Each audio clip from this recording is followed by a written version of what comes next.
अस्सलामुअलैकुम सामीन। 19 शव्वाल मुकर्रम और 10 मई है। ख़बर का उन्वान है इमरान खान 8 दिन के रिमांड पर।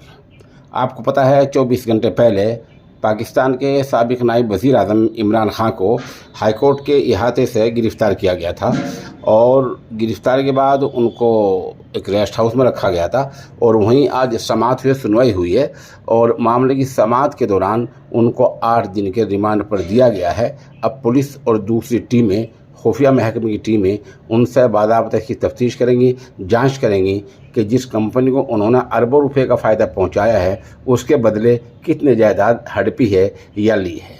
बताते हैं 24 घंटे पहले हाई कोर्ट ने भी इमरान खान की गिरफ्तारी को जायज़ ठहराया था। इमरान खान की पार्टी ने हाई कोर्ट के फैसले को सुप्रीम कोर्ट में चुनौती दी थी।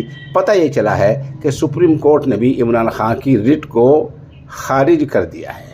उधर पाकिस्तान में इस बात को लेकर तरह तरह की चर्चाएं चल रही हैं और उनकी पार्टी के अरकान अहदेदारान पाकिस्तान के कई शहरों में हंगामे कर रहे हैं, तशद्दुद कर रहे हैं, गाड़ियाँ जला रहे हैं, मुजाहरे कर रहे हैं, नारेबाजी कर रहे हैं। सब कुछ हो रहा है लेकिन इमरान खान को आज पाकिस्तान में तगड़ा झटका लगा है कि सुप्रीम कोर्ट ने भी उनकी अर्जी को खारिज कर दिया है और उनको 8 दिन के रिमांड पर दे दिया गया है।